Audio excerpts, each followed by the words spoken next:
Wednesday. Yeah, so I'm okay. I don't know if you're going to push that or you're going to adjourn that. Okay, so that's going to be put up also. We are recording and we are live. I call this council meeting of October 29, 2019 to order at 7:40 p.m. Please rise for the Pledge of Allegiance. Pledge allegiance to the flag of the United States of America and to the republic for which it stands, one nation, under God, indivisible, with liberty and justice for all.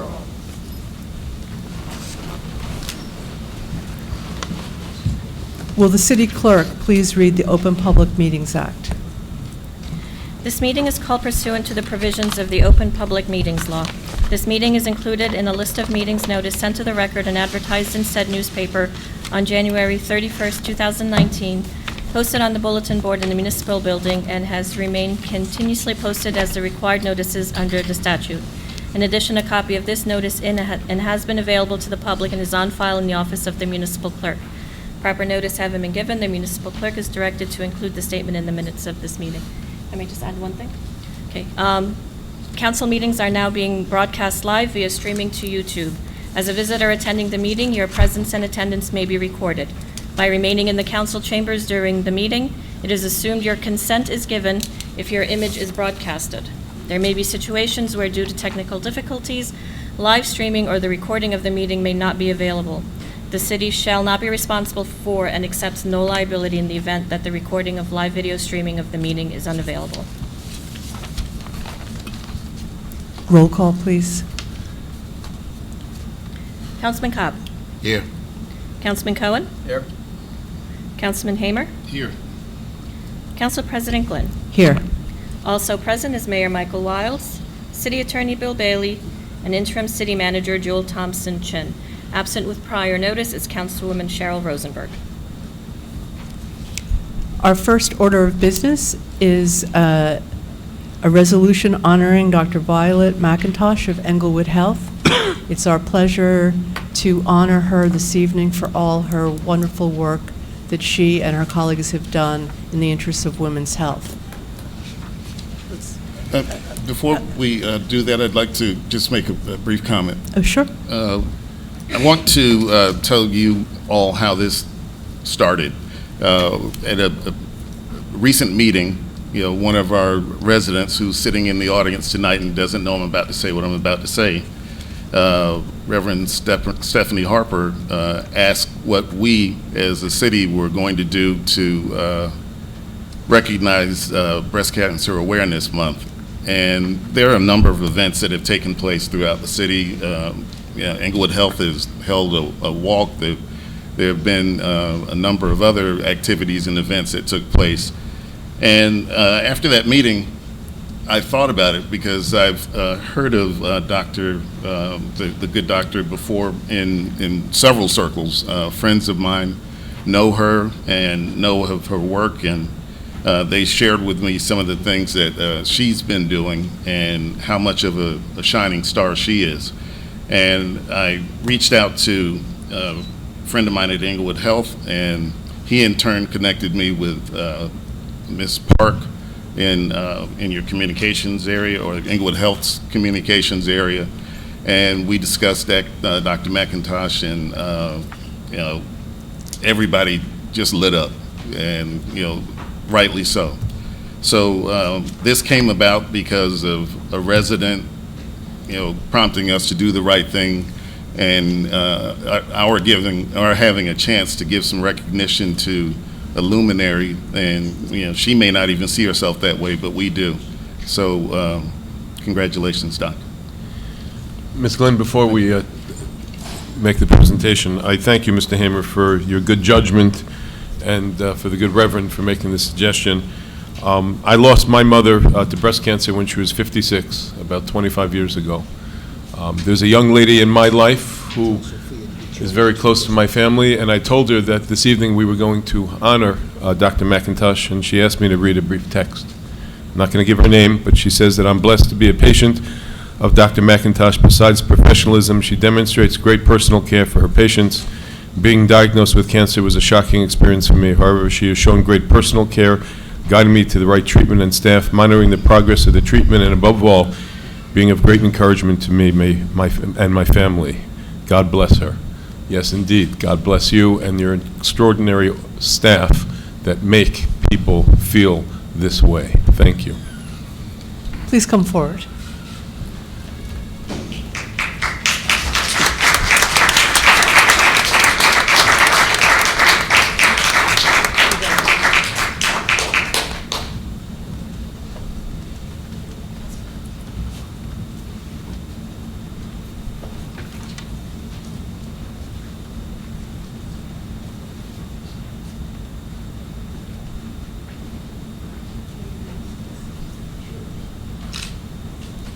The resolution reads, "The resolution honoring Dr. Violet Merle McIntosh for Breast Cancer Awareness Month. Whereas the city of Englewood recognizes October as Breast Cancer Awareness Month and the importance of raising awareness of breast cancer. And whereas the city of Englewood further recognizes the valuable and far-reaching impact of Dr. Violet Merle McIntosh as the chief of breast surgery at Englewood Health and as a breast cancer specialist at the Fort Family Cancer Treatment and Wellness Center. And whereas Dr. McIntosh has served the Englewood community for the past 20 years and continues to champion cancer prevention, early diagnosis, and treatment. Currently, Dr. McIntosh is the site principal investigator of a national breast cancer research study investigating treatment for low-risk, non-invasive breast cancer, accounting for 20% of the new breast cancer cases each year. And whereas Dr. McIntosh was instrumental in obtaining a significant grant from the Susan J. Komen Foundation to provide education for African American women who are high risk for some of the most aggressive forms of the disease. Dr. McIntosh also serves as a leader of innovation at Englewood Hospital with an interest in improving the time of diagnosis to treatment. Now therefore be it resolved by the Mayor and Council of the City of Englewood that it hereby recognizes Dr. Violet Merle McIntosh as an advocate for breast cancer awareness and a proud member of the Englewood community.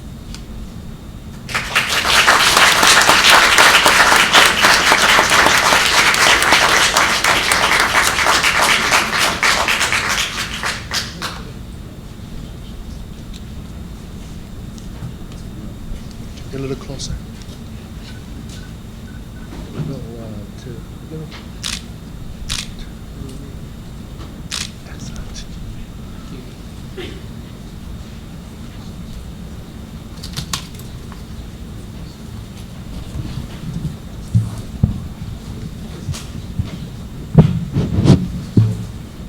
Thank you. This is indeed an honor, a surprise. I wasn't aware that these types of honors were given to residents. I've been a resident of Englewood now for 22 years, and it is indeed a pleasure to serve this community and the surrounding communities. And I couldn't do that without the support of my staff, who are all here to support. Breast cancer, unfortunately, continues to affect too many women. And almost every woman can identify either a friend or a family member that is going through or has gone through treatment of breast cancer. At Englewood Health, we continue to lead the charge in early diagnosis and innovative treatments of women with breast cancer, so that although the numbers appear to be increasing in the number of women who are being diagnosed, the cure rates are also increasing, and that's really, really wonderful. At Englewood Health, we are among the leaders in one particular study where we are joining with about 100 other centers to really investigate how aggressive we need to be with some types of breast cancer. because we recognize sometimes less is more. And hopefully, as we go on in the future, women can actually have better results with less devastating treatments. And we're hoping to get there very soon. I'm really, really amazed that just a conversation between a resident and a councilman could turn out to be something where I'm standing here in the courthouse in Englewood. Hopefully I'll never have to come here with handcuffs on. And I really appreciate, I've gotten various awards, but this one is special because this is from my community where I have lived for 22 years. And my goal is to continue to do what I'm doing and to do more. In addition to my job, I also work with the youth at my church on Tenafly Road, the Community Seventh Adventist Church. So that's my major extracurricular activity because I recognize that our young people are our future. And the goal is to get them to the place where they can take over and really run things even better than we do. So I thank you all again. I want to thank all the members of my staff who are here, Dr. Goldfisher, Dr. Goldman, Dr. Leong, my office manager, Lynn, my right-hand nurse practitioner, Pat Lapinto, Georgette, our gatekeeper, I will call you. She is just wonderful, and our wonderful medical assistant, Geraldine, because without a good staff, we really cannot provide the care that we need to. So I thank you all again, and I'm looking forward to continuing to serve.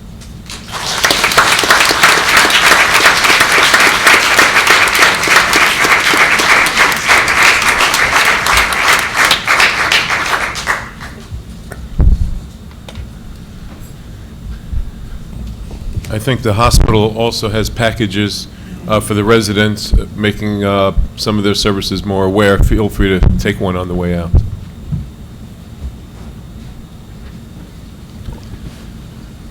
Thank you very much, Englewood Hospital.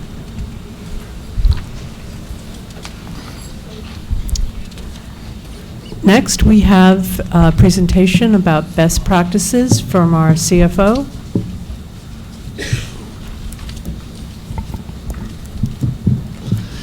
Good evening, everyone. Tonight we're going over the best practices. The threshold to get 100% of the state aid through the best practices was 30 points. We got 43.5 points out of 47.5 points, so we were way over the threshold for 100% of state aid. If for some reason we wouldn't have gone 30, we would have lost $33,000 and more. If more questions we wouldn't have been answered.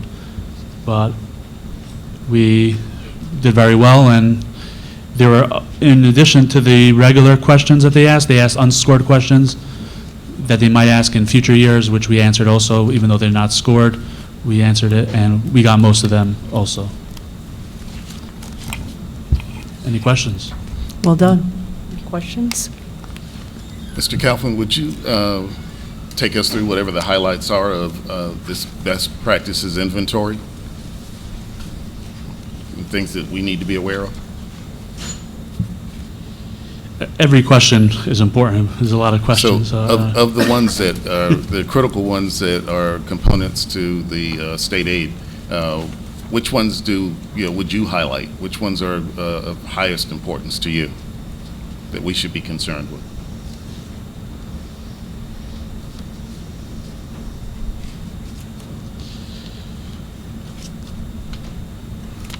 I don't know. To me, they're all important. Okay. There's nothing one more important than the other. I mean, the audit findings that we have, I'm trying to clean that up. That's one important thing, that we don't have that. Audit findings repeat in the year after year. It's just practices of human resources and best practices in general. So I think it's all important. So last question, of the opportunities that are presented here, not necessarily our strengths, but our weaknesses, which of those do you see the greatest need for us to improve? Really, the audit comments, and then the other no's was about just looking into dispatching. If we look into combining with other towns, that was a no. That was more of, are we looking into it? About the master plan in the past 2 years, did we change it in the past 2 years? Some of these things are hard to do so often that the answers are no, that it's not going to happen every 2 years realistically anyway, so there's nothing really to do about that. But most of the questions are questions that we could do and that we are doing, so Okay. we're more than in good shape.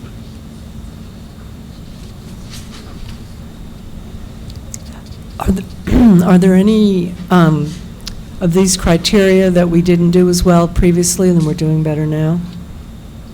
We've done pretty well in the past, and they change questions every year. Last year, they had 25 questions. The year before that, they had like 80 questions. This year, they have 80 questions again. A lot of them unscored, but every year it's something else. The state comes up with different things. You never know what they're going to ask. Anyone else? Councilman Cobb? For the items that are NA,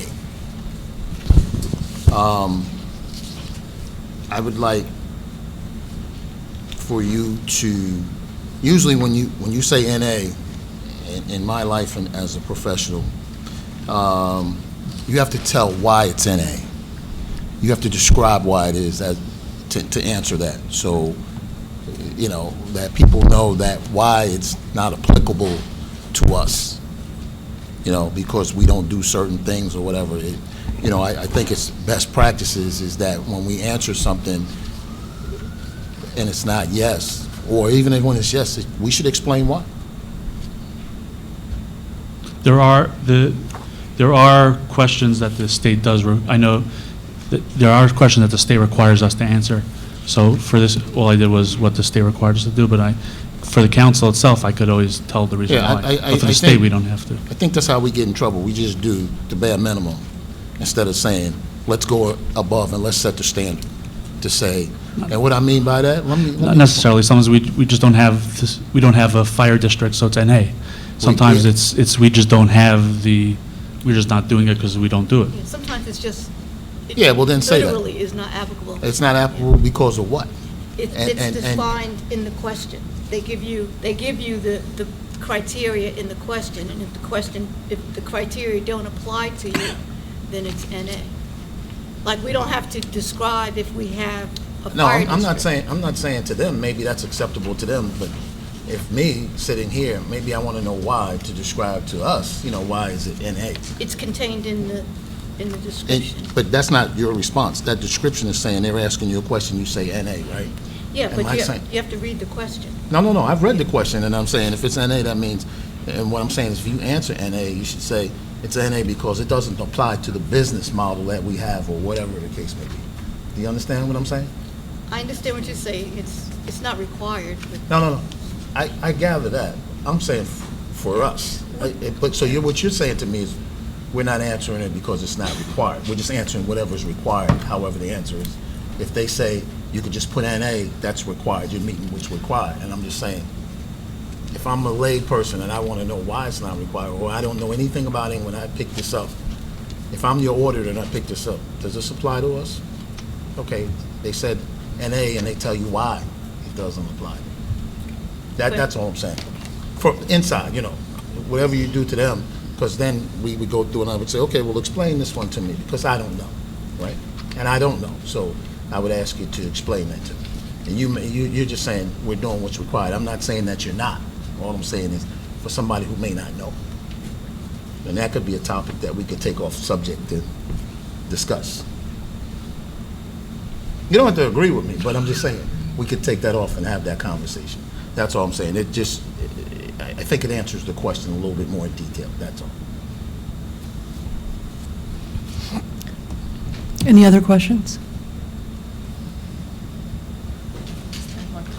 Sure. Just a reminder to everyone that the reason the best practices checklist is on the agenda because the state law actually requires that it be placed on the agenda for council discussion. I just wanted to make sure that clarification's out there. That's fine. Thank you.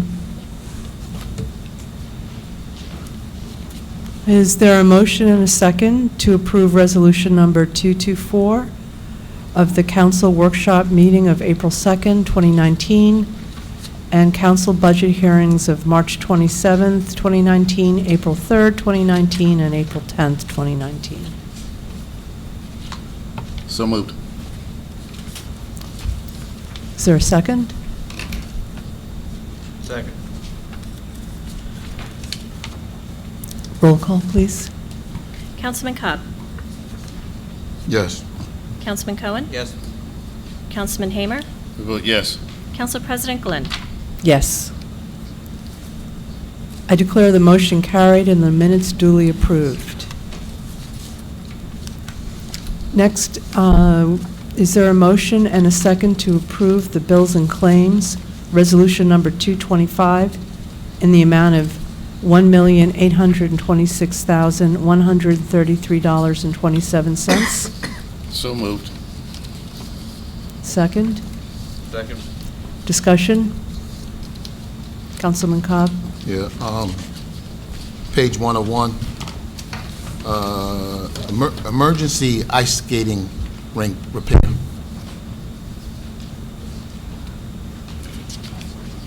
$149,000. Yes. Is that, and I don't know if it's your question, your answer, or either Mr. Kaufman, is that that's taken out a part of that 300,000 Yes, that it we put is. there? Yes.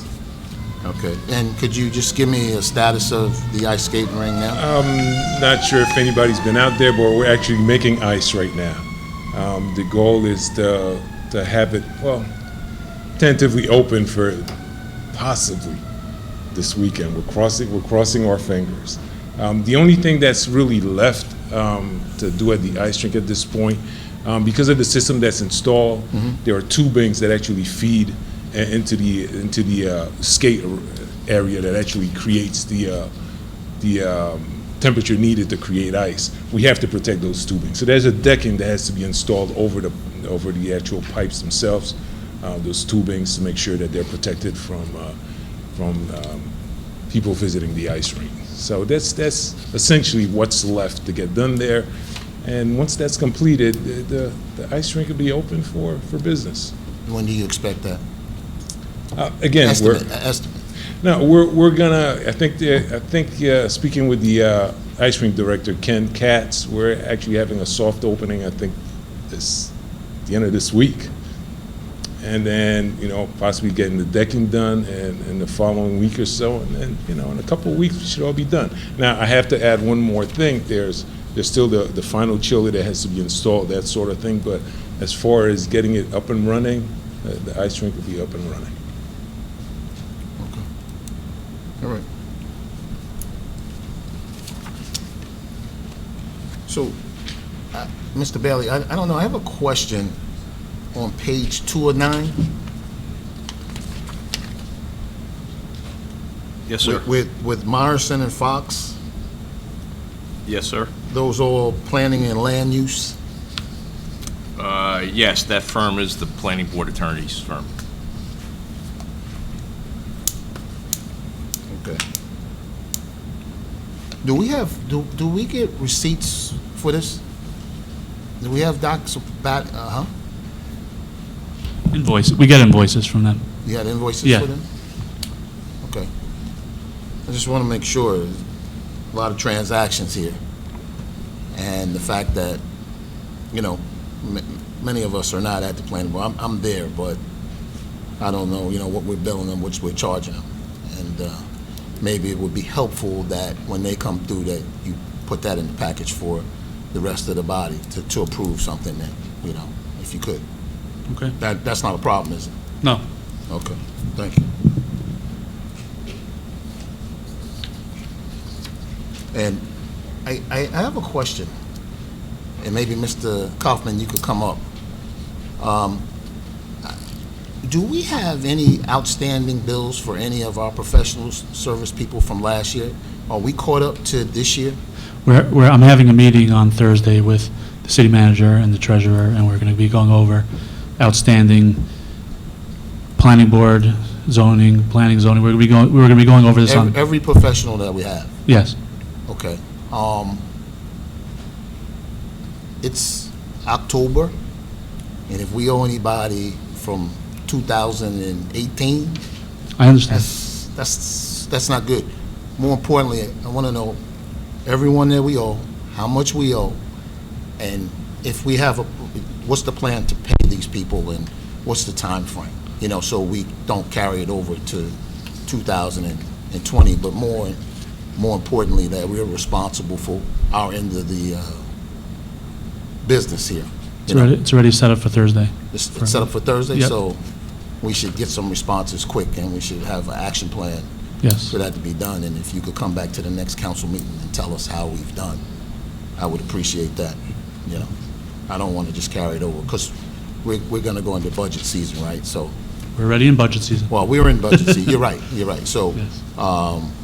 we just got to do better at that, because I think we had this conversation with a number of the heads, you know, submitting stuff on time, and I think that we need to 100%. work at that. All right. Yes. Thank you. On page, I don't, maybe it's you, Mr. Kaufman, again. Sorry about that. But page 3 of 9, 2019 contribution. What is that? That's what we. Englewood 5. The volunteer, volunteer ambulance. We give Do we make a contribution? Yes. Is that, Yes. how much is the contribution? 40,000 a year. That's it for the year? Yes, yes. And we do that every year for Yes. them? Does it increase? Does it decrease? It hasn't. It hasn't. What- It stayed the same. What's that number based on? Before my. It's Before been your for time? years. Okay. I think it's from before when we stopped having a volunteer. I think whoever was in charge agreed to give them. Yeah. Yeah. No, I'm just saying, I mean, and every year do we do that by resolution? Do you know? Do we do it by resolution every year to do It's that? to approved pay? in the budget. It's approved in the budget, part of the budget? Yes. It's a separate line in the budget. It's its own category for the volunteer ambulance. Okay.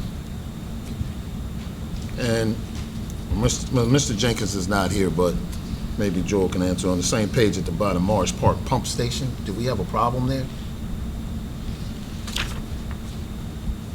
Same page, 3 of 9 Oh, down. under sewer maintenance? Yeah, something Morris Park Pumping Station, do we have a problem with that? We did, but it was routine maintenance. Oh, is that what that is? Yeah. Okay. The pump stations, they have to be maintained on an ongoing basis. Do we do that, or we have somebody come in that does that for us? We do it in-house. It's part of our sewer maintenance, and then we also have a sewer maintenance operator. So they coordinate and basically outline what DPW needs to do to keep the system operating. Okay, so that operator is the one that's charging us the money. Okay, cool. All right. And then I got one more, maybe Mr. Volsi can help me out with this one. On page 7 of 9. It says reconstruction of road and sidewalks, NW Financial. What is that? How is that? When we have, these are bills from the financial firms for them taking care of the bonds and the bans that we do. So we pay the soft cost, that's what these are. We charge it out of the No, capital I would account. get that, but I think the way it's labeled, I'm saying, Oh. NW Financial? Financial, right? I'm saying, okay, I know who they are, right? But then I look at, maybe we should put in there for bonds, you know what I'm saying? Somewhere in there, then that wouldn't even be a question. You know what I mean? Because if you look at how it reads, reconstruction of roads and sidewalks, I'm like, that's the only reason why I'm asking that question, right? It's I their know who finan- they it's- are. Yeah. Right, that's the number and the name of the ordinance. Correct. For which the bonds were raised. Right, but if we said bonds in parentheses, I wouldn't even be asking the question. You know what I'm saying? It says roads and sidewalks, and I'm like, these are the finance people, you know? Yeah, So, for their work that they did for those. no, I bonds. get that. Yeah. I'm just saying, probably if it was labeled with bonds in parentheses or something, I would have just said, okay, fine, that's Okay. what it is. I was just asking, maybe somebody punched in the wrong thing, hopefully not, you know, that's all. No. That's. Okay, Mr. Cobb, I'm done. I'm done. Roll call, please. Councilman Cobb? Yes. Councilman Cohen? Yes. Councilman Hamer? Vote yes. Council President Glenn? Yes. I declare the motion carried and the bills and claims duly approved. Next, we have ordinances, public hearings, second reading. The first is ordinance number 19-11. Will the city clerk please read the ordinance by title? An ordinance amending the zoning ordinance of the City of Englewood by the addition of Article 21 of Chapter 250 Land Use entitled Mandatory Affordable Housing Set-Aside. I declare the public hearing on this ordinance is now open. If there is anyone who desires to be heard or ask questions concerning this ordinance, he or she will be heard at this time. Please come forward to the microphone and give your name and address. Hold on. Are you, Bill? 19-11. Councilman Council Cobb. President, if I may, Yes. there had been some discussion about potentially tabling this. Ed Buzak, our special counsel for our COA litigation, had recommended that. And in addition, the planning board meeting was canceled last week. And we did receive some comments, but they're not really from the planning board itself, from their professionals, which they may be incorporated, but it was my understanding that there might be the motion to table for this evening to allow those two things to happen. That is, Okay. Mayor, hang on one second. Sure. Council President, I'm going to make a motion to table this ordinance. Is there a second? Second. Roll call. Sorry, I was just reading. Okay. Councilman Cobb? Yes. Councilman Cohen? Yes. Councilman Hamer? Vote yes. Council President Glenn? Yes. Public hearing will be held at a different, public hearing will be scheduled for another meeting. It's taken off? I'm sorry. I We didn't- we tabled it Oh, for this you're going to evening. table the affordable housing units? Yes, for this evening. I hope you think very carefully about it and make it senior. Unless you send your kids to public school, that helps. Next, we have ordinance number 19-13. Will the city clerk please read the ordinance by title? An ordinance amending Chapter 191 Fee Schedule, Section 191-11 regarding Police Department extra duty fees within the City of Englewood. I declare the public hearing on this ordinance is now open. If there is anyone who desires to be heard or to ask questions concerning this ordinance, he or she will be heard at this time. Please come forward to the microphone and give your name and address for the record.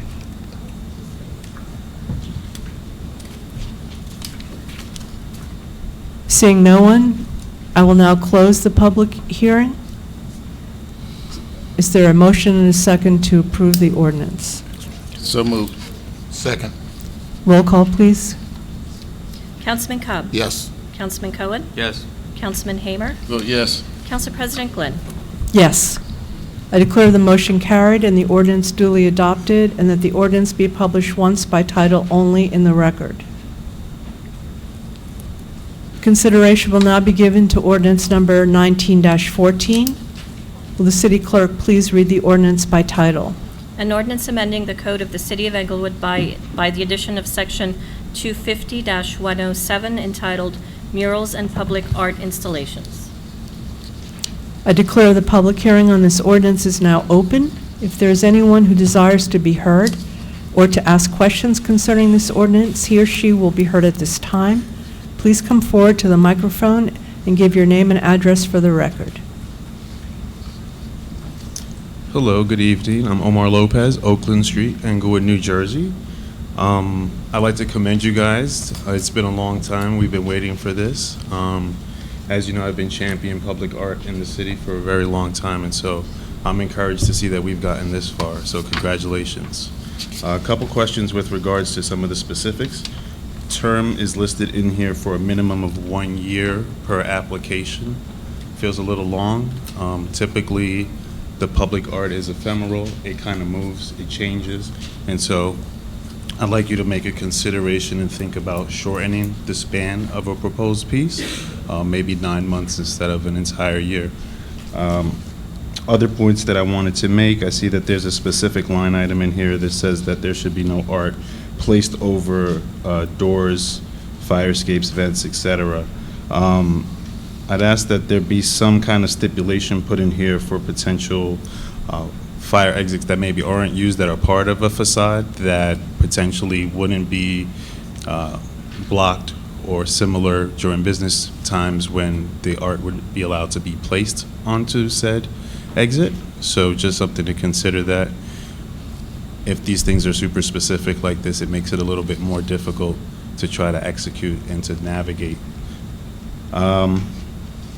There's a specific item in here, number 12, which speaks to 200 feet between different murals. I don't know if that's realistic. If we're gonna try and become champions of this and really try to move towards creating more spaces that have public art, I think saying 200 feet apart is a pretty wide distance. And so I would ask that that also be taken a look at and considered with regard to the distance between pieces. In the application process, there's a detailed line item F, I believe, in here around project timeline and budget. Typically, you know, that would be out of scope if you're going to be applying for a piece of art to be put up.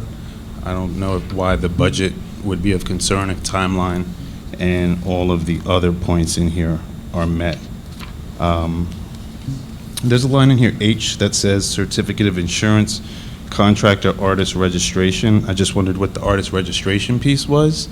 So certificate of insurance, understand that you have to be insured as a vendor, but I would question what the artist registration piece is and register with who. And these are questions that I ask and hope that you'll take note, because it's important that we get it right. A guarantee in the form of a bond from the property owner.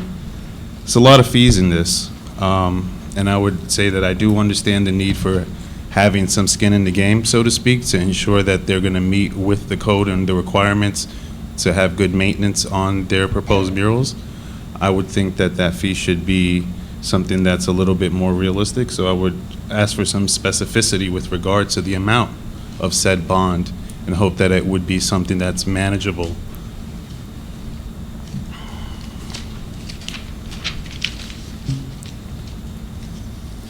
So in addition to the bond, the application fee in here says as determined. So is a sliding scale of application fees? I would think that one standard fee should apply across the board. We're talking about art, we're talking about artists, we're talking about public art. And so to have a sliding scale of fees feels a little kind of grabby in terms of maybe this is an opportunity for revenue, when in fact this should just be an opportunity to beautify the city. And it should be affordable for everyone, and it should be straightforward and kind of clean cut. 45 days to review an application feels really long. I mean, I don't know why it would take a month and 15 days to get something looked at and reviewed. If it's that there's a backlog or there's a group that doesn't have the time or doesn't meet with the right cadence, then I would propose creating a public art board or commission that specifically works in this area and can meet more regularly and review this and kind of keep the ball rolling. Because if we go 45 days, they go 45 days, they come back and there's something that needs to be changed, we go another 45 days, that's 90 days and we're in a new season. And that's the difference between somebody actually getting out there and putting something beautiful on the wall as opposed to waiting until it gets cold. I can relate. And then there's another piece in here which speaks to the planning board having ultimate authority with regard to art installations or as part of the review of a development project. So I would wonder, does that mean that if you're a developer or working on a development project here in the community, that review is made in consideration or instead of the planning board review, or what the detail there is, right? So I would like some clarity around that. And then there's also a piece in here that speaks to removing the art. Hey, we don't want this piece of art on our building anymore, we want to paint it. It's asking for 30 days notice before you're able to remove it. I would think if you made a decision overnight to get rid of it and to clean up your building, you should be able to make that decision and get it removed. And lastly, I would say the fee schedule. It feels expensive, right? If I'm working with a young artist, or I'm working with a building owner who just wants to do something beautiful on their building, and it's 100 square feet, you know, it's $400 just to do the paperwork, plus a bond, plus any other fee. I think there's something in here for professional review in escrow. Who's the professional who makes that determination? Another question I'd like to know. Because it's our community here, right? And so if we're making decisions about what's expressed and what's being shown, I would like people from our city to make that determination. And so I would really ask that you do consider having a board that specifically specializes in looking at this art and reviewing it and doing it in a frequent and, you know, more than 45-day kind of window. So I know you guys have a lot going on here tonight, but I thought about all of this and took the time to review it, and you know I've been working on this for some time, so I'd ask you to take it seriously and go back and look at your notes and make some revisions. Thank you. Thank you very much.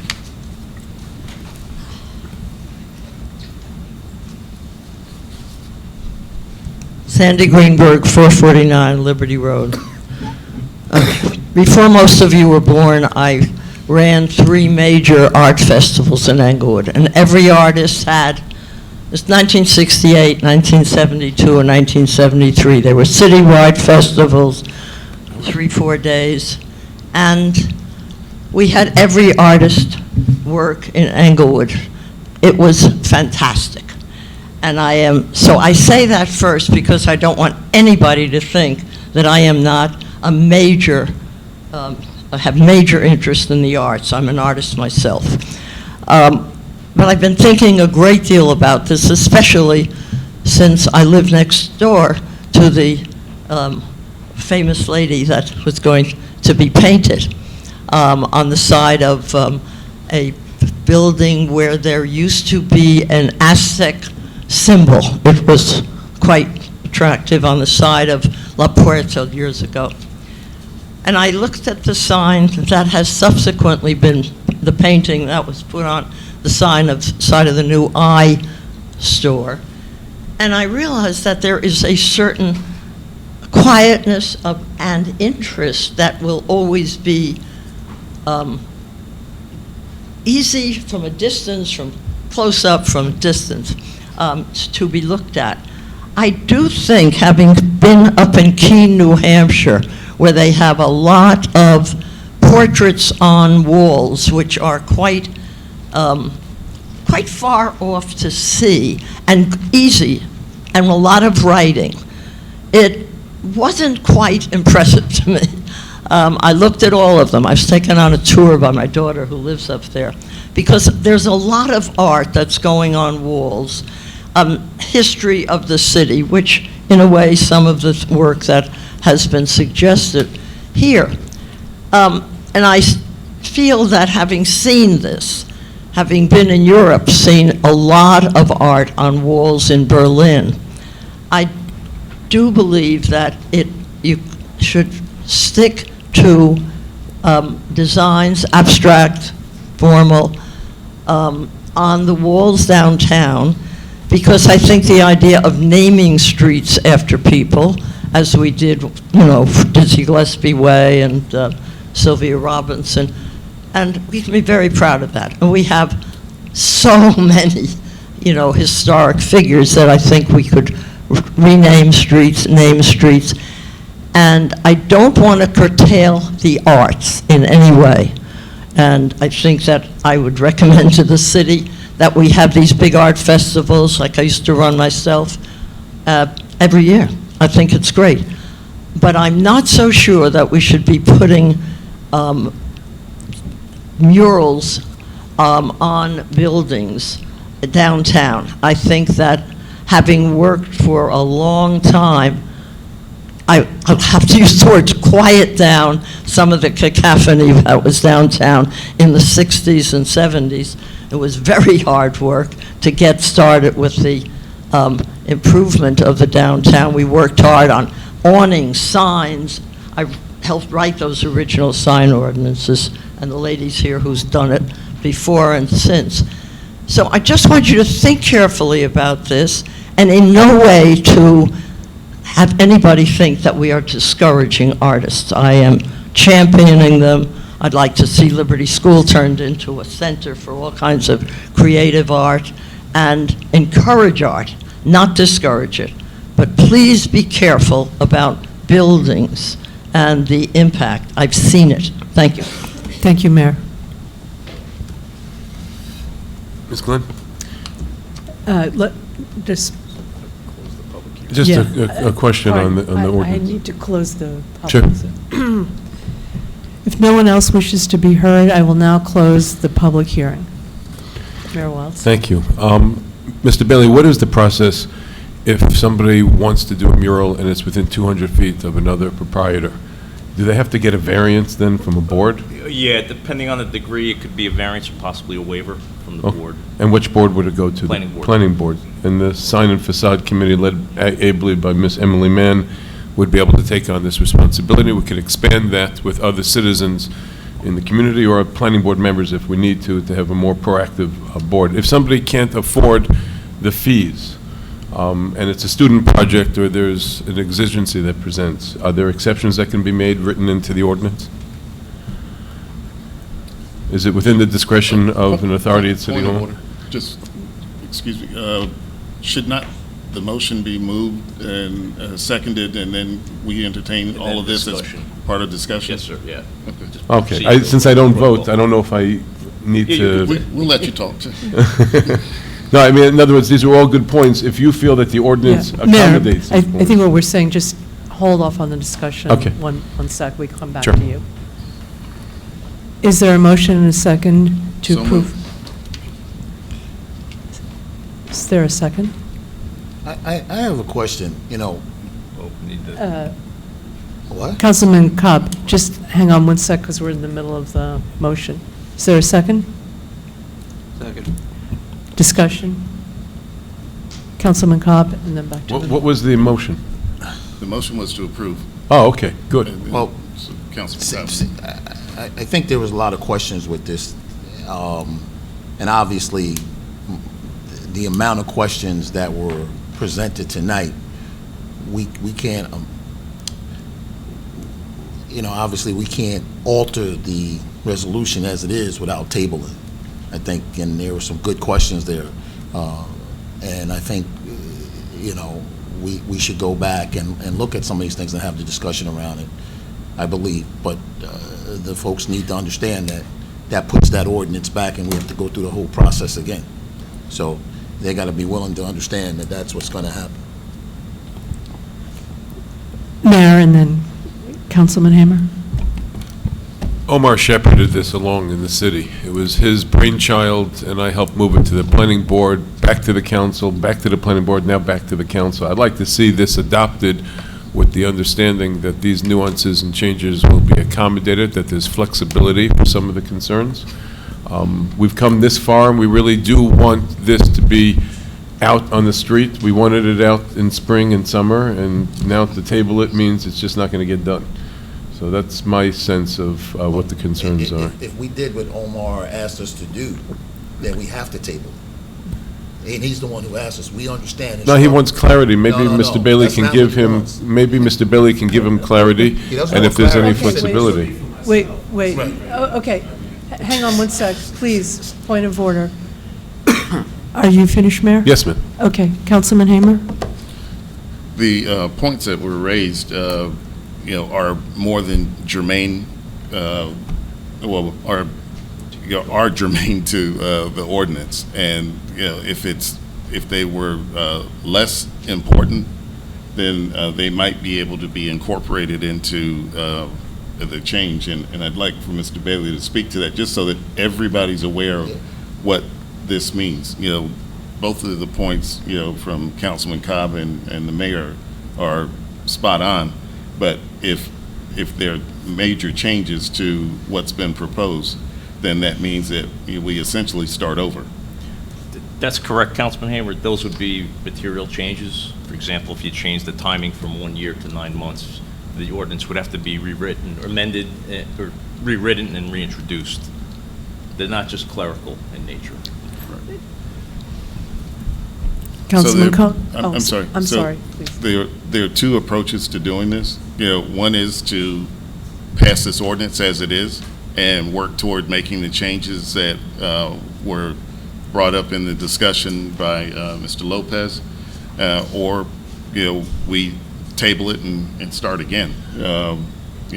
My preference would be to pass what we have and work toward making the changes or incorporating the changes that Mr. Lopez spoke to, with a deeper bit of clarity, so that he and everybody else can understand what it is that this ordinance is going to cover. Councilman Cohen? Yeah, I mean, I remember at I believe the last council meeting, when this was discussed, one of the things that was brought up was that without an ordinance in place, other entities theoretically in the interim can try to do things that would not be allowed in an ordinance of this nature, or in a process not in this nature, trying to beat out the ordinance basically before it got placed in. I would look to say that I think in order to prevent that from happening, we have plenty of times when we've adjusted ordinances afterwards. I mean, just an example, I remember how much when we had the ESTA tree ordinance, and then they had to come back, 2-3 months later, and we made all the adjustments necessary, but we at least protected the trees in the interim.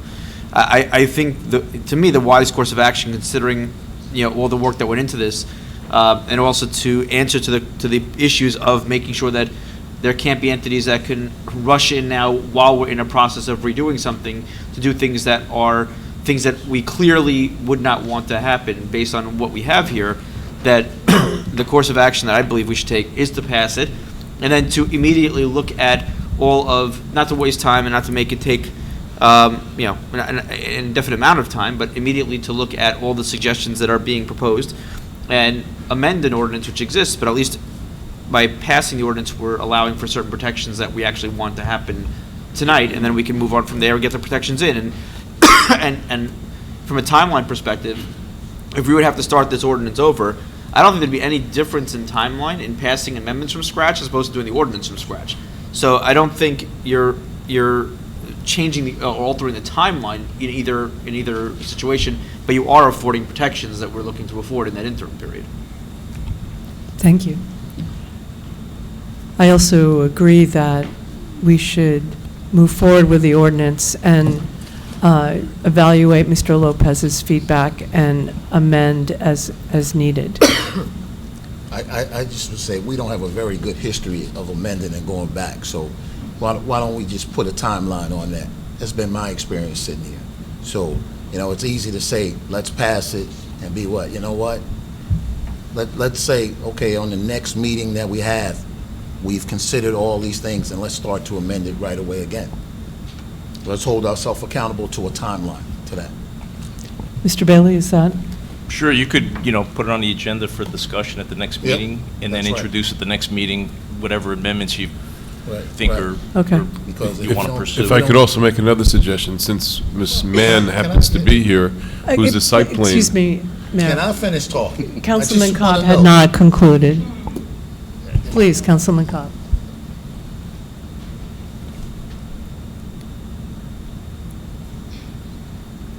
Because Mr. Bailey, can we explain to us, because I want to make sure this happens. Because we got a lot of talk up here, but I want to make sure we have some action. what you could do is, our next workshop meeting in 2 weeks, Right. put it on the agenda for discussion. Yep. To hash out some of Some the of points that were those raised key here points. tonight. Right. And say, yeah, you know what, that's a good point, or, maybe not this one, but, and then from that, we'll just incorporate whatever the consensus is at that Okay. point, and then you could introduce it at, and introduce an amendment at the next meeting in November, and then the Yeah, public I just hearing will don't be in want to the- make yeah. sure, I want to make sure that we get this, because the tendency is, oh, we passed it, I would say we just- move on to the next thing. Put it on for November know. 12th, which I believe is the next meeting. Okay. Is it- Councilman Cohen?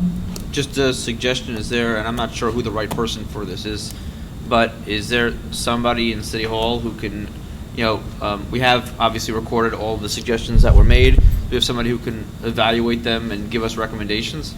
Or is that wise? I mean, Yes, if I may, that was Miss Mann that I was suggesting before, and she's sitting here, Mr. Lopez, behind one another, and there's no reason, if Miss Mann is going to be responsible for the execution of this ordinance and the sign and facades is synonymous with murals, that they not meet within the next few days, so that the next council meeting, a list of proposals can be presented to the council to make any amendments that are pertinent. But I don't think we should put this off, and I do trust the council to make proper amendments, and we're going to learn as we go. The idea here was to create a structure so we allow content-neutral art to go out, and that we control something that seems to be bringing people together. Art and experience in the central business district in a post-Amazon world is a critical element, and what we do and how we do it is all in the details and the execution. So again, Mr. Lopez, I appreciate that you came here in the final reading and that you had some very quality comments on the ordinance, and if it passes this evening, the next step should be, again, Ms. Mann, Mr. Lopez get together, they bring their suggestions to Yancy, the city clerk, who can then posit it to the council to review for the next council meeting, and then make the proposals as you need. Any other comments? no. Councilman Cohen? I would just ask it when it along the lines of that kind of process, when it comes back to us, if we can have it come back to us with your recommendations, so we just have some guideposts as to what makes sense, what doesn't make sense beyond perhaps what we're thinking about. Anyone else? Last call? So this is the motion to adopt. This is the motion to adopt, yes. Councilman Cobb? Yes. Councilman Cohen? Yes. Councilman Hamer? Vote yes. Council President Glynn? Yes. I declare the motion carried and the ordinance duly adopted, and that the ordinance be published once by title only in the record.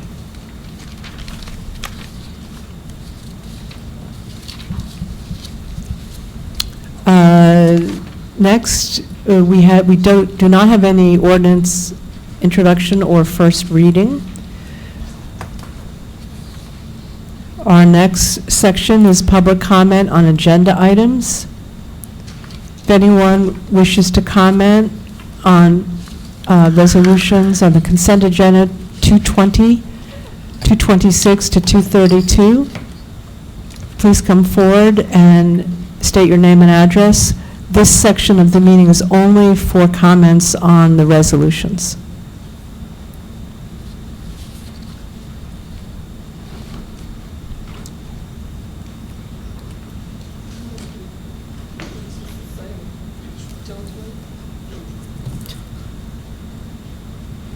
Greetings. Good evening. Good evening. My name is Reverend Dr. Stephanie Harper. I live at 559 Overlook Place. Good afternoon. Resolution 229-10-29-19, resolution to designate the parcel identified as Block 3706, Lot 4, to be used as compensation for the Jones Road Bridge over Route 4 Green Acres diversion. I believe it was a meeting in September where I asked the question about that overpass. I believe it was slated for a meeting to take place October 10th, and I was told very specifically by Franz that the meeting was about a Grand Avenue overpass And now I'm coming to understand that the meeting was about the Jones Road overpass. Is that correct? It is not correct. Mr. Volzi, do you want to clarify? The meeting we had with where DOT actually had some of their representatives come here and go over the project was regarding the Grand Avenue overpass, not the Jones Road project. So what is this business about the Jones Road overpass? I believe at that time when I made the comment, I made it very clear, as we have all made it very clear, that living on that area is an island. And if one part of one street is blocked off, we are in a danger zone. And we have not been notified about this business on this Jones Road overpass. So my question is, do you plan to notify the residents that live on the island about this business with this Jones Road overpass? Hang on one second. Councilman Cohen? Can we make sure, the same way we did have that meeting on the Grand Avenue overpass, can we make sure that we can ask DOT if they can do the similar thing with this? Because I know also but also what I would ask also is typically when DOT does these kind of meetings, their procedures are to notify any resident, I believe within, I think it's like, I've got the amount of, I think it's like within a certain amount of feet or a certain amount of where the project is. And what we hear time and time again is that, you know, the radius that they use is woefully insufficient. And it could be a situation where, you end, based on what their criteria are, it could be a situation where half of Overlook gets notified and half doesn't. I mean, which would be ridiculous. So I mean, if we can ask them if they can do a similar meeting as they did with the Grand Avenue overpass, and if we can let them know of the streets that we would like to add to the notifications to make sure that we can have the appropriate people within the catchment area notified, I think that'd be a good idea. I agree. Is that satisfactory to you? No, absolutely not. Okay. Because not one person on the New Jersey Department of Transportation sits on this council. You, Mr. Cobb, Mr. Cohen, Ms. Glenn, Mr. Hamer, Ms. Rosenberg, and Michael Wiles are responsible to us, the citizens of this town, to notify us when things like this are going to happen. It impacts how we live. And not one of you have said to us, we need to have a little town hall about what's going on with the Department of Transportation. Totally irresponsible. Totally. So when this goes down, when this happens, in order for us to get to Englewood, the rest of Englewood, where we pay taxes, we have to go on, as I have repeatedly told you all, we have to go on Route 4 or go through Leonia. If we had a councilman that lived in the city of Englewood on a regular basis every day, I wouldn't be standing here. So yes, I'm very, very, very, very angry with the city council. Please represent us. Please let us, the taxpayers, know what's going on. And please protect us on the island. Thank you. And Michael Cohen, don't raise your hand. Don't call me. Don't text me. Don't write me. Don't call me. You should have notified us before. Thank you. I think the city manager and then Mike. Yeah. No, I think we just need to give a point of clarification. The reason that we were able, or that DOT, quite frankly, was able to have the earlier session about their portion of a construction project was because they don't have any other issues that they have to address prior to coming out to the public and talking about the project.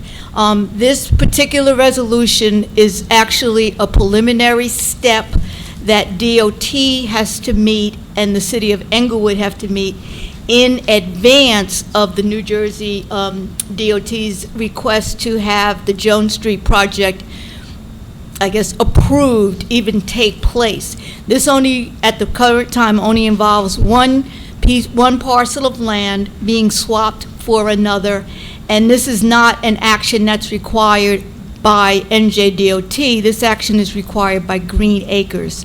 So the action that's on tonight's agenda only involves Green Acres. It doesn't involve NJDOT at this point. This has to be resolved first. Then NJDOT can move ahead, and yes, they will have a meeting for the public. NJDOT, I know that their projects can always be a little disruptive, but they do care a lot about public information and public involvement. And when they have the opportunity, they will do that here, the same as they did for Grand Avenue. Councilman Cohen and then Councilman Cobb. Sure. And Nancy, correct me if I'm wrong. When DOT originally wanted to do this project in 2013, didn't they have a meeting here on that? What that meeting was that on Grand or on this? I think it was, I don't remember which one. I'm not sure. I believe that they had a similar meeting on that project in 2013, and we passed a resolution on one of them back then as well, but then it wasn't funded. They did do a public hearing. I'm just, because it was so long ago, I don't remember if it was the Jones Road project or the Grand Avenue project. I believe it was the Jones Road project where they had a similar meeting back then, held hearings, and we passed a resolution, but then the project wasn't funded, and they just, dropped it until now that they're just coming back with it because they wanted to push up the timeline. But if we can just double check on that. Can look for the resolution. You want to find out what if they... Councilman Cobb. I think the ask here was, when we get this thing going, that we have a town hall meeting to explain to the residents. So that's our responsibility. And so, yes, Ms. Hopper, we will have a town hall meeting to explain that. But there are a few steps before that. But once we do that, because I think that not only affecting the residents, but it also affects our services, right? That's going to affect DPW, fire, and police. And all those people need to be there as well to express their concerns on how we're going to continue to service you during this whole construction period. So, Mr. Volsi, when we get to that point, let us know. We have to have that, and we have to have all the players in the room to explain how they're going to do their job to provide services continuously for the people that live up there that are going to be affected by these projects, whether it be Grand Avenue or up there on Jones Road. I was going to ask, can you mention the timing, because that's important. Right. This is not happening today. I agree totally with the concerns here. As our city manager mentioned, this project has to have other requirements that the Grand Avenue project just simply does not have. The fact that Green Acres is involved in this, there are certain requirements that they need to make sure that it's in place before the project even takes off or even can happen. If these steps aren't taken, this DOT is in trouble in terms of moving forward with this project. So this is part of their preliminary steps to make sure that the project is something that's viable, that can take place. And then they'll step into the realm of the Grand Avenue project where they can actually move forward and have a meeting and have discussions regarding the project. From DOT's standpoint, there's no sense in having a discussion in a project that you don't know is going to happen or not. So they have to make sure that these steps are in place, that it's secure, that the project will actually move on and take place before they actually have the meeting with the town, et cetera. But I totally agree. There's going to be a meeting. We're going to explain it. We're going to have DOT come in with their reps and go through absolutely everything and answer any questions that any residents think. And the estimated time for construction is actually 2022. Yes, 24? it is a while away before this project actually takes place. Right, because they don't want to overlap. Correct. One of the big concerns we have pertaining to projects taking place, both the Grand Avenue and the Jones Road project, is precisely what was mentioned here. The traffic issues, having both those projects take place at the same time, or approximately at the same time, would create a nightmare here in terms of traffic and us being able to service the residents. DOT is fully aware of that. We've made that point across to them, and they are going to step these projects, meaning one project is going to take place first, and then the Jones Road project is going to take place afterwards. Thank you, Mr. Volsi.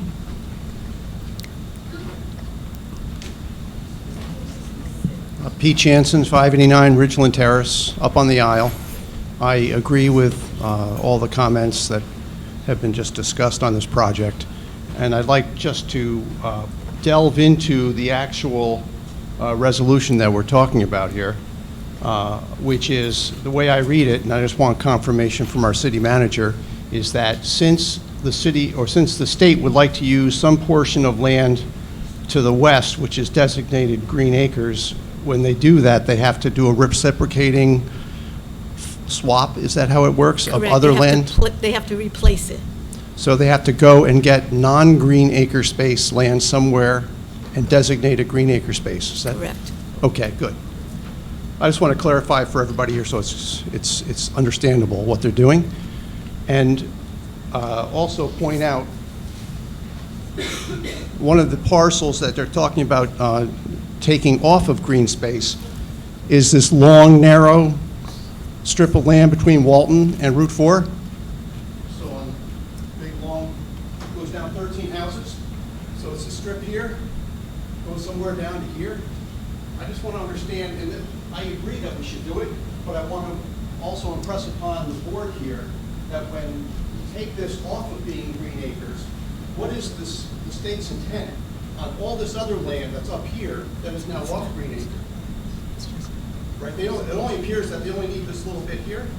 What's their intention for that part? So I think we approve it, but then also ask them what protections they will keep on the rest of this parcel.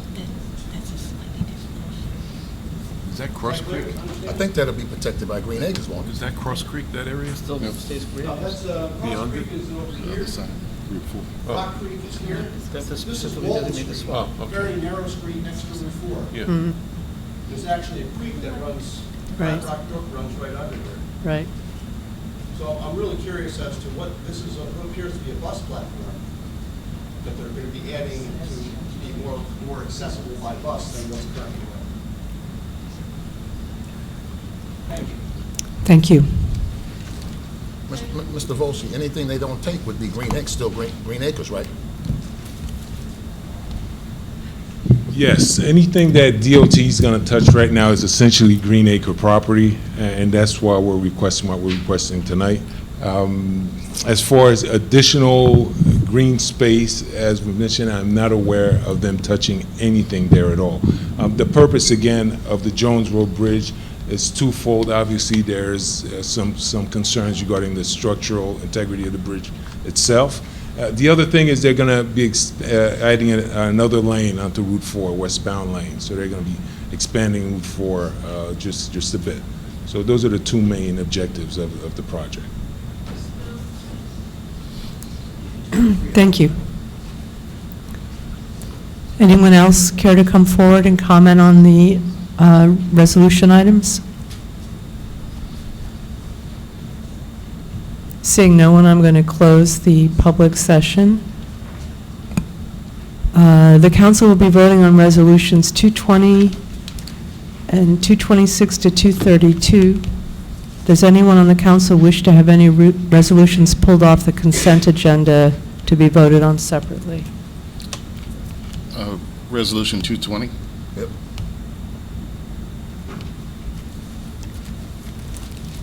Anyone else?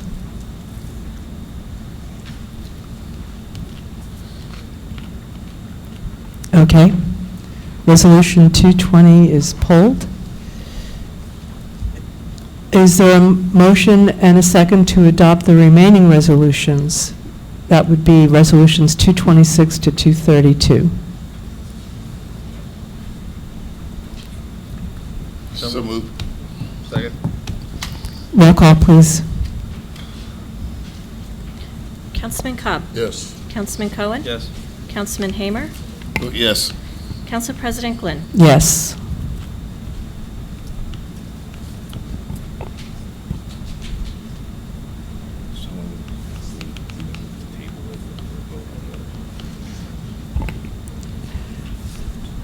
Regarding Resolution 220, Council President, I'd Yes. like to move that we table Resolution 220. is there a second? I don't even know what it entails. That's right. Right. Is there a second? Second. Yes? Comment? What I would just say is if there are. Actually, there's no discussion of a motion to table. It's My just- error, excuse me. We just have to go to vote. Sorry. Roll call, please. Councilman Cobb? Yes. Councilman Cohen? No. Councilman Hamer? Oh, yes. Council President Glenn? Yes. Can I ask a question? How do we get something in here and we didn't have any full discussion on it? I'm troubled that we're not having discussion on these things through the workshop process. I realize I missed the last meeting. I didn't attend the last meeting. Was this on the last meeting? I don't recall. It was? It So was on the I missed the agenda. last meeting, so I wasn't here. So I don't know what the, It was on the agenda, but we didn't reach a point of readiness in so discussion. nobody, say that again? Said it was on the agenda, we didn't reach a point of readiness after the discussion. So Yeah. why did we put it on here to vote then? If we didn't reach it, I wasn't here, so I can't, I'm just asking the question. There was advice provided that it was necessary to have it be listed, even if we were going to table it or not take an action. Why? Why? Who did that? Is this Congressman Pasquale's grant for more firefighters? Yes. Is there a deadline if we don't act on this as a city where we may lose that? We privilege? received a 30-day extension from FEMA. And the next which time would there's a bring city us council to meeting, when will that be? That day? November 12th.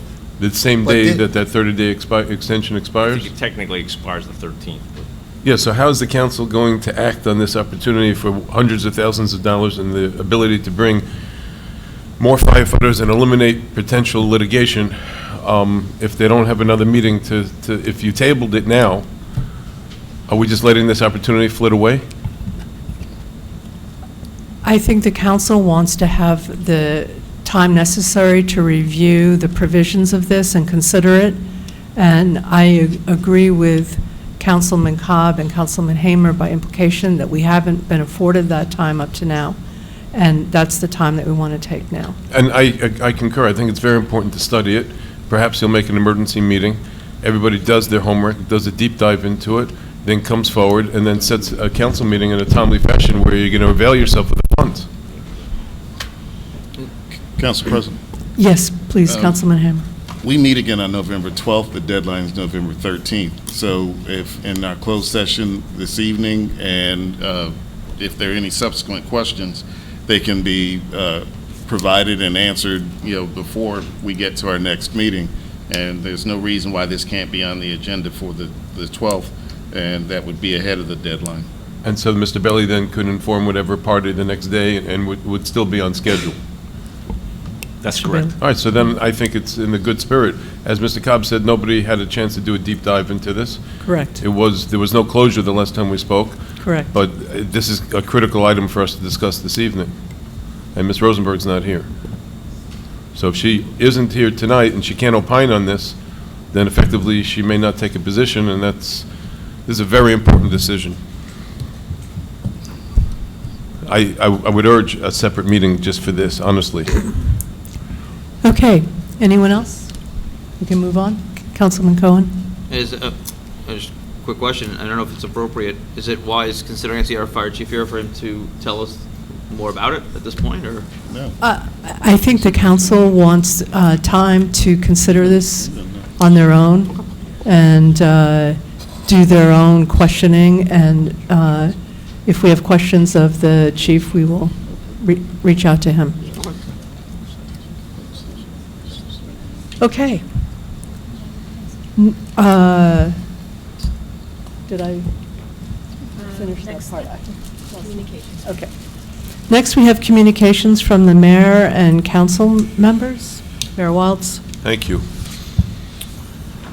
I'm a little bit under the weather, forgive me. I'm going to try to be as brief as possible.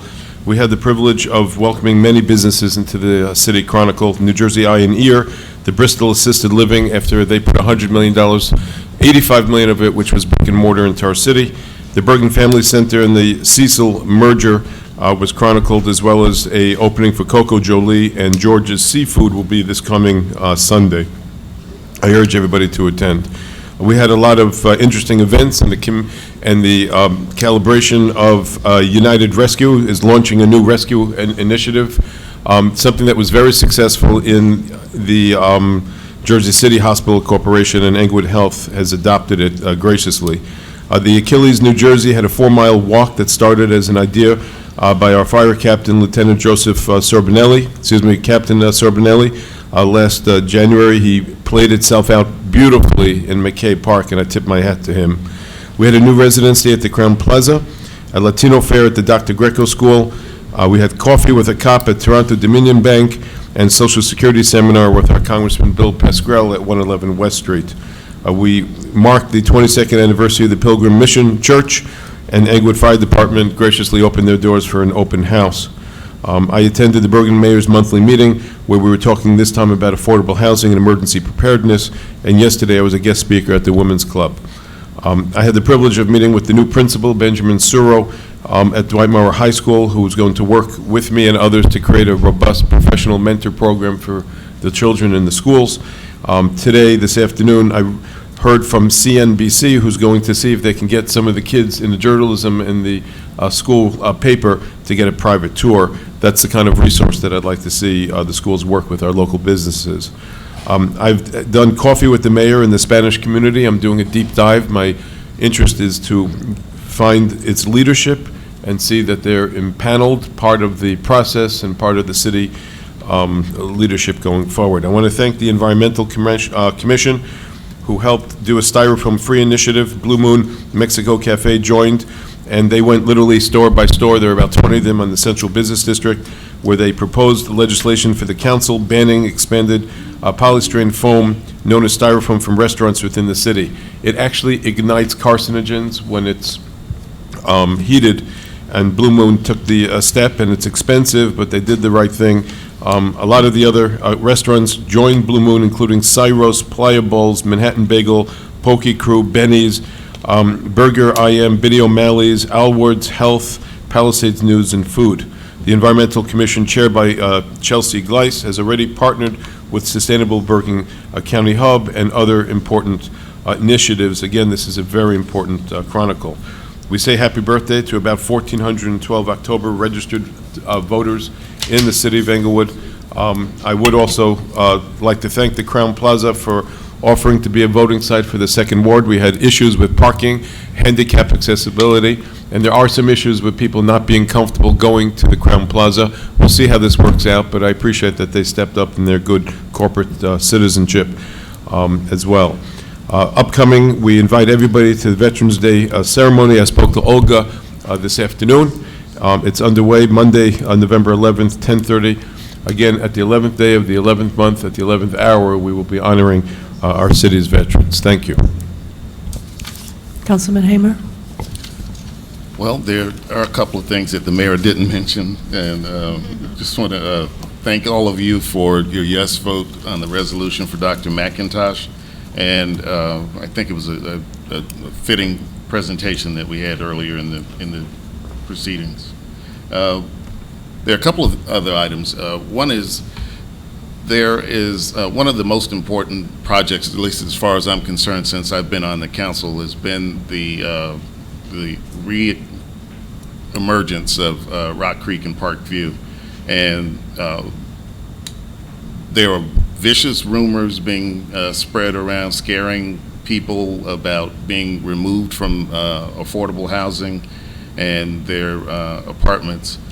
But those rumors aren't true, and I hope that we will slow down, with the zest to, scare people into making them believe that this was a bad move on behalf of the city.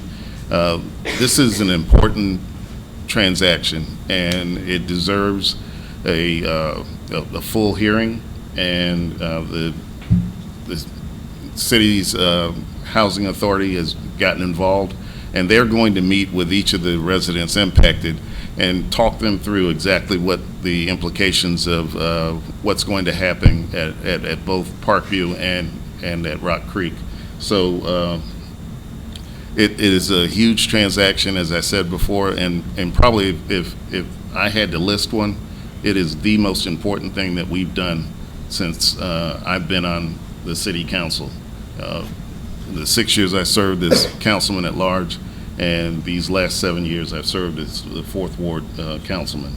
So there's work to be done, and it just needs to take time, and it needs to the story needs to be told the correct way by the right people, and I beg everyone to give it a little bit of patience.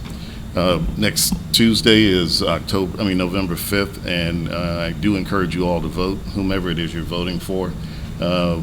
This is an important election, and it's a lead into 2020, and that probably, and as long as I've lived, is the most important election that we're going to have as a country, and I encourage everyone to get in practice for it. Thank you. Councilman Cohen? Just a few very quick things. One, I want to piggyback on something that Councilman Hamer said regarding some of the rumors that people are hearing in Rock Creek and Parkview and how serious it is. I had a resident of Rock Creek that I've known for some time called me very distressed yesterday, being told by folks that because this individual was in a temporary apartment while the other apartment, her original apartment was getting fixed, that she had lost the other apartment, that she wouldn't be allowed back, and she'd have to figure something out because they found something. And upon calling management and dealing with them, we realized none of that was true and everything was fine. And she was being in the process to be put back into her apartment that's renovated just a few weeks later. So obviously she was very thankful that none of the rumors were true. But Councilman Hamer is correct in that there is misinformation flying, and it is distressing to folks, and it's something that we need to do whatever is in our power to make sure to correct on a regular basis. Just a couple of quick things. Wanted to couple of quick thank yous. Wanted to thank our police department, for really working, really working incredibly well in making sure that during the Jewish holiday season, that security and was what it needed to be, and that everybody was able to be safe and secure and feel as such. Englewood Police Department did a fabulous job in that regard. I just want to thank the department and the chief and deputy chief for all their efforts. I wanted to make sure to thank Franz and everybody who's been involved in making sure that the ice rink is where it is. It's been one of the most important gathering points of our city.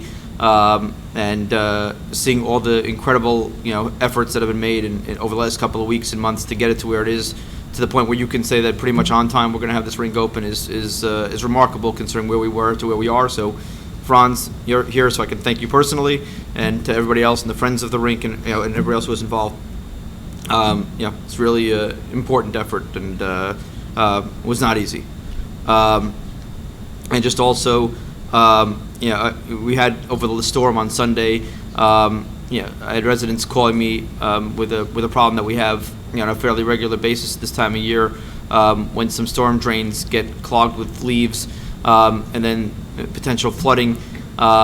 DPW recognizes that, and they're going to start, and they're going to make sure to. Unfortunately, we know which are some of the problem sewers and drains that overflow every year, and they're going to make sure to double check on a few of those to make sure the houses around them don't get flooded. The storm this past week did flood some streets. Thank God there was no property damage this time, but we already can see the signs. So I just appreciate Mr. Jenkins and his department's work in making sure to protect our all of our residents' homes. So, thank you. Councilman Cobb? I'd like to thank everybody for coming out tonight. Over the last couple of weeks, we have lost two giants, congressional giants. One, Elijah Cummings, the other one, John Conyers. Yep. One public advocate, civil rights advocate, Elijah Cummings, and John Conyers Conyers, if everybody remembers, he was a co-founder of the Congressional Black Caucus, but also he was the advocate behind getting Martin Luther King Day established as a holiday as well. So we've lost some leadership here, and so I just like to give honor and my condolences to those families of those stalwarts that have gone on to the other side, and hopefully we can get some replacements that can, stand in those big shoes and move forward. I think these gentlemen made us a better country, and they didn't think about themselves, they thought about the people that they served, and that was all people. So getting beyond that, one of the things that we're coming into budget season, and I believe it's very important that the residents understand and really want to, I want them to participate. Englewood will be what we want it to be. I'm a firm believer of that. So if you participate in your town will be what you want it to be. If you don't participate in your town, it just won't be. And everybody has the opportunity to participate every time we come here and every day you wake up. So it's important that, let's get going, let's get involved. We're open for people to get involved. It tears at me that people won't get involved because they're discouraged by behaviors, by not appearing that we're open to bringing people in. I'm open to bringing everybody in, not friends, not relatives, but everybody who wants to participate. The more participation, the better our town will be. Towns that are successful, the community participates. And so, I thank y'all for coming out and spending your time. I'm glad that Yancey has been able to now record us, and people can participate, and I'd like to see how many people really participate in viewing these meetings, because it really is important. I missed the last meeting, and I can tell you, it bothered me, but I was away, and but we have to continue to do better. This town has so much potential, and there's so many opportunities here, and we have so many people that are resources that have so much to offer, and we're not tapping into these, and we got to do better. And I encourage you to participate. I encourage you to encourage your neighbors to participate, whatever way they can. I just think it's just so important, and we have to get beyond whatever differences there are and look and work for a better Englewood, and that's what I'm going to be pushing for myself. So that we can be proud. I don't like making the paper for other things. I want to make the paper for all the good things that we can do, and we have a lot of things that are good going on, and we have a lot of people that have things to offer, and we need to tap into that and start to encourage and need to have a positive attitude about this town. Stop looking down on each other and start looking across at each other and saying, how could we work together? I just got to tell you, it's very frustrating and very discouraging, and I go to a lot of meetings in a lot of other towns, and I hear how they work and things of that nature. And granted, we're not going to always agree, but we can agree to disagree, but the one objective is to make this town the best town it can be. And so I have a few asks for my city manager that, we've had some asks, 5-year plan and some of those things, and we'd like to start to get some of that information if possible, if you could work with us to get that. And really, why we want to do that, it helps us prepare to think long, and it helps us to prepare to be ready to talk to you about budget season. And I want the council president to work with you to get us a budget schedule so we can start to think about those things, so we could be prepared and we can utilize everybody's time efficiently, not wasting time, just using it as a good work session, developing good habits, because we can do better. This is a business of service, and I just want us to do better coming into it. There's a lot of things going on, and it's a lot of things going on. And so if we can do those things, I think it would be better, and it would just help everybody be successful, and it makes working together a lot easier when we can see the success and see people are working together. That's all I have to say tonight. Thank you. Thank you. I'll be very brief. I just want to thank all the Third Ward residents who came to the Third Ward Forum last week. It was a good discussion, and it was very valuable hearing from people individually in an informal setting. So look for more of those, because we'll have those in the future. I also wanted to thank Franz for all his works on the ice skating rink. I stopped by over the weekend and was really, in fact, they were making the ice when I was there, and so much has been accomplished. I thank you for that. I'd also like to acknowledge the work of Phil Vogel and Ken Katz in terms of the tireless efforts they put in along with you to see that we open as close to November 1st as possible. Fingers crossed. City Manager? Well, in the interest of also conserving time, the main thing I just want to comment on is the fact that we've talked quite a bit lately about communication, the need to improve communication, and we committed to expediting that process, and by the time of our next meeting, we will have an update for you, a detailed update. We've already found that we can utilize a lot more functionality in our SWIFT 911 program. There are multiple plans. We now have the ability will have the ability to communicate with people in any way that they wish, whether it's by landline or cell phone or text or email. So we'll be expanding the options for communication. We are also finding that there are options available for us to communicate with the community as a whole, the entire community, and that has been a real void in our process. The newsletter, the website, Facebook, all of the various technologies that we use, they're very helpful and they're very convenient, but they just don't at this present time have the kind of reach that we need in order to stay in communication with the community about emergencies and even just things that involve the entire community in terms of even some of our ceremonial events. So very shortly, we'll be able to have a much more well-informed community. Thank you. It's now time for the public session. Anyone from the public who wishes to come forward, please come to the microphone, give your name and address, and you have 4 minutes to speak. I only need 2.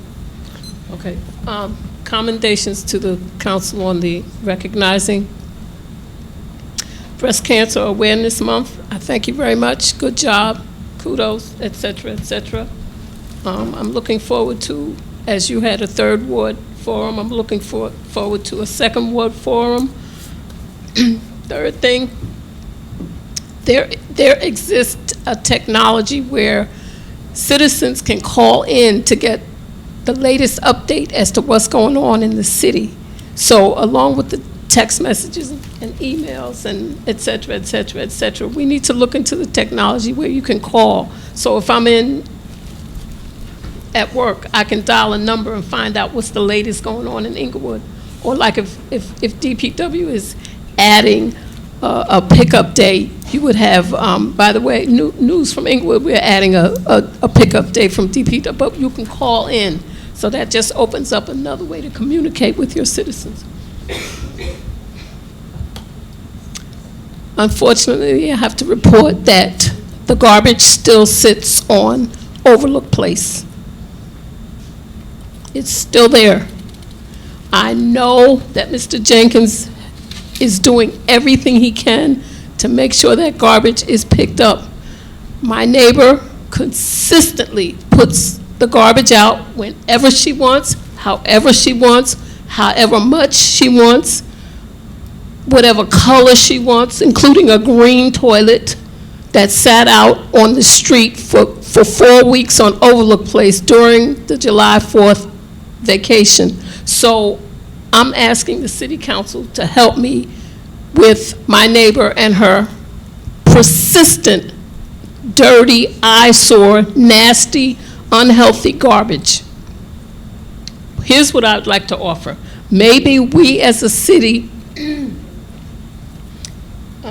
can have it so that once a quarter, maybe like the first quarter, the first ward, the second quarter, the second ward, et cetera, whereby senior citizens who live in private homes can put out garbage that they can't lift and can't carry, and the city of Englewood would pick it up and dispose of it at DPW.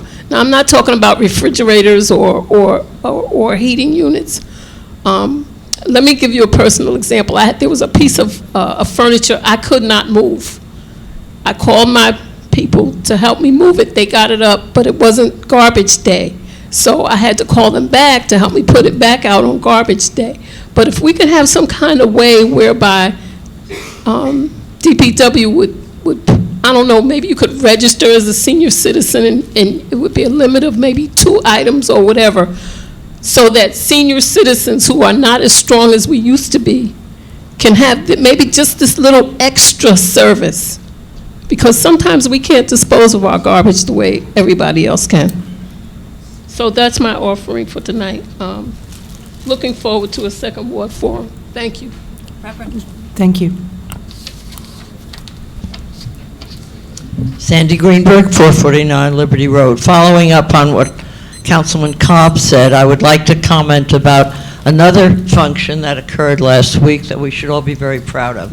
That was the Chamber of Commerce dinner, in which they honored one person, a teacher from the Englewood Public Schools, Judy Aronson. You were there. Community chess. Huh? Community chess. Community chess. Chess. Sorry, you're absolutely right. I wrote that down. Thank you. Anyway, and because of all the work she did for the entire community, I'm proud to tell you that she told me once she was a teacher because she was taught, guess where? At Dwight Englewood, where my cousin taught her. She is now teaching because she wanted to bring everything she learned to Dwight Morrow High School. And incidentally, my cousin was Doris Gelman, whose children all went to our public schools, and while she was teaching there, because they couldn't hire they could hire her part-time. Our public school didn't. But all during the time she was up there, there was somebody named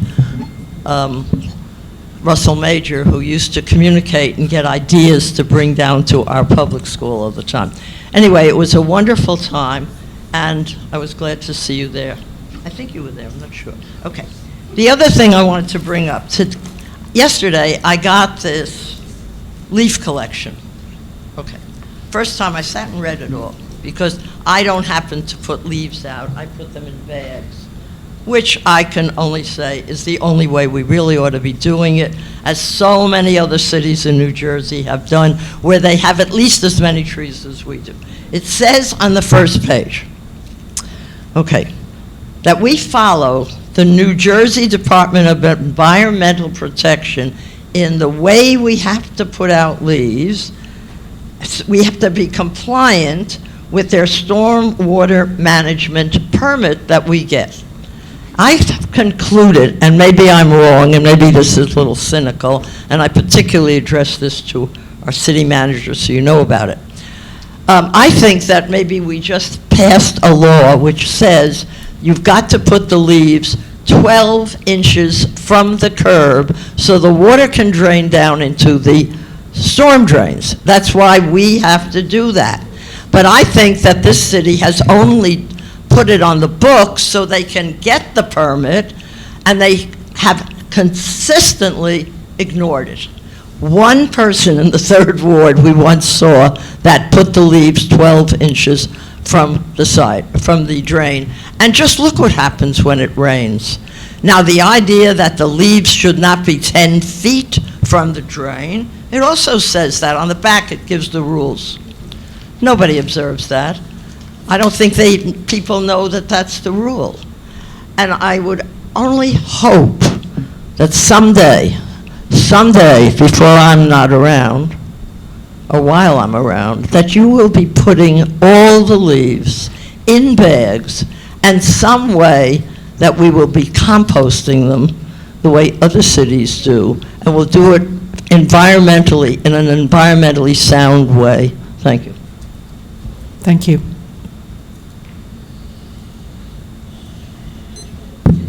How you doing? James Owen, 40 Jefferson Street, Hackensack. About this mural, I think we take for granted the great people that have come from this town. And I know I'm younger than a lot of people in this audience, and some would say that I'm biased in my comment, but just for background purposes, I come from a family of music. My first cousins are the Five Stair Steps. They made the great song "Ooh Child," and one of my cousins also wrote another great, beautiful anthem, "Keep Rising to the Top." So I'm a lover of music in general, okay?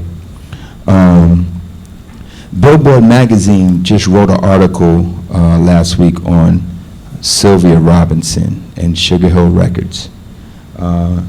It says some of the things that happened in Sylvia's life. She was at one point, could have been the first black woman to ever produce a record, right? To ever produce a record. That record would have been, I think it's Shame, Shame, Shame on You, right? Okay, you know that, right? Okay, it's a good song. Shame on You, right? But she didn't get credit for that song.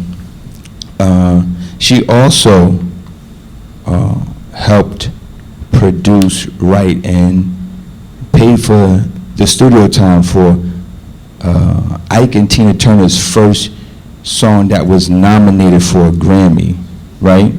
That song is what? You know that song, Mayor? Mr. Mayor? No, sir. No. It's going to work out fine. That was 1961. That's before your time. All right. Sylvia Robinson and Sugar Hill Records was the #1 independent record label in the country for probably 30 years, 70s. Some would say in history, right? Because a lot of the other independent labels that came out were attached to major labels. Sugar Hill Records was not.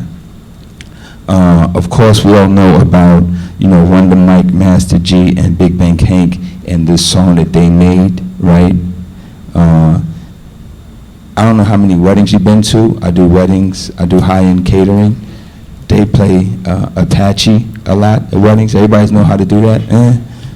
We all know that, right? They were also instrumental in another great song. I'm talking great songs here, right? Hip Hop Hooray. Do we all know that? Right? Hey, Miss Yancey, you know that one, right? All right? It's played all over the world. The Saturday Night Live, did anybody watch that Saturday? That show has been on for 40 years, I believe. The first rap song ever played on Saturday Night Live. Anybody know what it was? Wrong. It was the Funky Four plus one more. Blondie brought them out, right? That is the Funky Four plus one more, and the one more was a lady. Her name was Sha Rock. These were young folks. The first song. Now, I love music, and I'm not saying this to be disrespectful to any genre of music. I'm not trying to be disrespectful to Dizzy Gillespie, Brother George Benson, but no other group or person in this city has done and had the impact that Sylvia Robinson and Sugar Hill Records has had. It's the #1 music in the world, hip-hop, commercially brought through in 1979 through Rapper's Delight. Make that mural happen. Thank you very much for your comments. Anyone else? Pete Jensen. Yeah, Pete Jensen, 589 Ridgeland Terrace. I'm wondering, at what stage are we with the budget for next year? Percent completion, like today? Like, how far are we along? City Manager, do you want to respond? We've had internal budget hearings with the departments, and we have provided additional data to the auditor that would be going into the five-year plan that the council has requested. So are we looking at a completion date of sometime this year? No, budgets are completed by April of the following year. The schedule and the calendar are set by the state. And the state has not, there are statutory dates, but typically the state has been giving an annual revision. One of the things that we plan to do is to try and shorten the process by sticking with the statutory dates.